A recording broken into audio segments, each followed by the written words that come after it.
back. It's your girl Brandy Nikhil, and I'm back with another video, another book review, and this one is special to me, y'all. So last night I finished Will Smith's memoir, Will.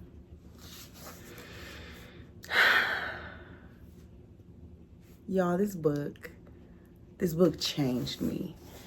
I know that sounds dramatic, but I truly mean it. Like, this book hit me in my core in a way that a book has not done in a very long time. So I listened to the audiobook, and first of all, let me say it is the best audiobook I have ever listened to. I'm not huge on audiobooks, but I've listened to a decent amount of them, maybe 35 to 40 over, my lifetime. By far the best one I've ever listened to. Also, I'm gonna say it's top 5 best books I have ever read. And I've read thousands at this point. I've read 139 this year. So thousands over my lifetime. Top 5. Top 5. So let's get into why. So Will co-wrote this book with Mark Manson. And Mark Manson wrote The Subtle Art of Not Giving a F Word, that I won't say. And if you've ever read that, then it gives you a good idea of how well paced and well written the book was. So the Subtle Art book is really like, the moment you open the book and you start reading, you're immediately like, yes, I like this. I like how it's written. It's funny, it's witty, it's cheeky, it's fast paced. Like, it's really good. And this memoir follows that same direction.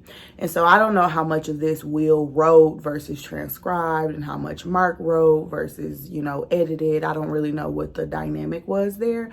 But if Mark indeed did write this, his ability to write this in Will's voice is so phenomenal and powerful. It's like otherworldly. If he ghost wrote this whole book, give him his 10s. Give him his awards. He deserves them all, because I felt like I was hearing Will read it because I was listening to the audiobook, but I was also following along in this one. And it didn't sound like Will reading somebody else's words. It sounded like him reading his own words. And I mean, just look at the amount of tabs I have in this book. So as I was listening, I will go in and tab different things that I really enjoyed in it. And so it starts out talking about from childhood. So I think the book starts with an anecdote from when he was 9 years old. And then it goes all the way up pretty much to present, or when the book was released. And so the book was released pre Chris Rock incident, to kind of give you a little, timetable there. And it makes all the things that we've seen in Will's personal life over the years make sense. And so he is extremely transparent in talking about insecurities and, just challenges he had growing up. He's very self-aware in terms of here are some of the things that I did wrong. I could have done better here. He doesn't deflect from the responsibility and accountability of the relationships in the book, because he talks about, his relationship with his high school sweetheart. He talks about his, relationship after that one with a woman in LA. He talks about his relationship with his first wife, his relationship with Jada, his friendships with DJ Jazzy Jeff, his friendships with other people that he did music with, the ups and downs of the friendships, his encounters with Muhammad Ali, his encounters with Nelson Mandela, his regrets in life. And I think what made it so rich and juicy for me is intertwined in this is the beginning of hip hop. I love music. I'm a major music lover and a real rap lover, for real. And just to see and this is where rap started. A few things I did not know about Will Smith. One, and this might be real ignorant, but keep in mind, I was born in 1990. So a lot of this was either before I was born, or it was I was not old enough to really know what was happening. Fresh Prince is one of my all-time favorite shows, but it ended in 95, 96. So I would have been 5 or 6 years old. So most of what I watched was like syndication. You know, I was watching it post Fresh Prince time. And so I always thought that the Fresh Prince happened before he became a rapper, that he became a rapper during that time. I didn't realize he was a rapper before the Fresh Prince ever began, like that led him to the Fresh Prince. So that was really cool to learn for me. I feel like a lot of people do know that. I just didn't. I also did not know that the Fresh Prince and DJ Jazzy Jeff won the very first rap Grammy. Like the very first one when rap started. Amazing piece of history. He also talks about like what influenced him to be a non-profanity using rapper, and that was really eye-opening for me because I've always known he didn't use profanity in his raps, and I think that a lot of people kind of make that like oh, it's because he's corny, and it's like, no, Will Smith is not corny. He cusses in the book. Like, it's not like I'm so holier than thou that I'm not going to curse in my raps. So he talks about why that is in this book, and it really just gave me a new appreciation for him. So I'm not gonna say I've been listening to Summertime on repeat, but I'm not gonna tell y'all that I haven't been since I read the book. That's all I'm gonna say about that. He also weaves in just his career in Hollywood and the like ebb and flow and kind of all of the different movies he played in and how he arrived to where he is.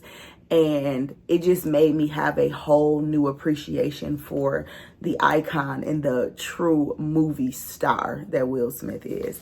Like, there is the beginning of a chapter here. Let me see if I can quickly find it, where he shows all of the stats for his, here it is, all the stats for his movie and like how much he was making for Men in Black 2, Bad Boys 2, this is like in the 2000s, I, Robot, Shark Tale, Hitch, The Pursuit of Happiness, I Am Legend, Hancock. And I'm just like, wow, you know, like you realize he's in all these movies, but when you really take a step back and be like, wow, he was giving it, okay? He was giving it. He was on his Zoom, as the young people say. So this is just a very, very powerful book, and the lessons within each chapter really just resonated so strongly with me. So I'm going to read a couple passages that really, really did it for me. I'm not going to read y'all everything I highlighted, but just want to read a couple things that really, really like spoke to me. So he's talking about receiving advice. He says, the thing I've learned over the years about advice is that no one can accurately predict the future, but we all think we can. So advice at its best is one person's limited perspective of the infinite possibilities before you. People's advice is based on their fears, their experience, their prejudices, and at the end of the day, their advice is just that. It's theirs, not yours. When people give you advice, they're basing it on what they would do, what they can perceive, on what they think you can do. But the bottom line is, while yes, it is true that we are all subject to a series of universal laws, patterns, tides, and currents, all of which are somewhat predictable, you are the first time you've ever happened. You and now are a unique occurrence of which you are the most reliable measure of all the possibilities. And I've always been a person that's like, just not a huge fan of advice. And I don't mean that to say that nobody has wisdom to share with me. I love wisdom, but advice, what you should do this, don't do that. Not just a big fan of it, giving it or receiving it that much. Because I feel like we already know in our core what we're going to do, who we are, what our choices are going to be. And when we're asking for advice, a lot of times we're just looking for somebody to confirm that. And you should need confirmation on what you already know in your heart, if that makes sense. So that really resonated with me. Let's see, what else? Oh, so he talks about the book, The 7 Habits of Highly Effective People by Stephen Covey. And he said there are only 2 human problems, as said in this book: knowing what you want, but not knowing how to get it, and not knowing what you want. And I'm like, that's so, like, yes, clarity of purpose, clarity of purpose. When you know what you want, and you know what you want, and you know how to get there, you in good space. You're in a good space.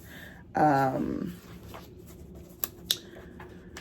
see if there's anything else I want to read to you guys. Oh, this was really good. There's a strange and perturbing success paradox. When you have nothing, you suffer the fear and pain of grinding to achieve your goals. But when you have everything, you suffer the brutal recurring nightmare of losing it all. I thought that was also really good. And so I'm not going to just like read the whole book to y'all because I'm hoping that you will read it. Please read it. Please read it. And it also really, I know Will and Jada's marriage has been a topic of discussion for quite some years. And it really brought to light the dynamic and him being able to say, here are the things that I brought to the marriage. Here are the things she brought to the marriage. Here are the things we loved about each other. Here are the challenges we had. Here are the ways in which I did not show up for her. Here are the ways in which I felt like she did not understand me. And so it just really gives you, because I feel like a lot of people put a lot of pressure on Jada and a lot of ownership on her for perceived issues in their marriage. And it takes two. That's really what the book showed. Like, it takes two. And the same way that, you know, she's not a perfect wife, he is not a perfect husband. They both bring amazingness to the table, as well as both bringing their, you know, individual baggage, and they're both on a journey to just be able to do life together. And I think that's a beautiful thing, to commit to doing life together regardless of the baggage, the pain, the trauma that you bring to the marriage. Like, hey, we've decided on this and I'm going to love you through that unconditionally. Like, it really is a beautiful thing. So 10 out of 10 out of 10 out of 10, 100 out of 10. Please pick this book up. Please read it, because me and this book go together real bad.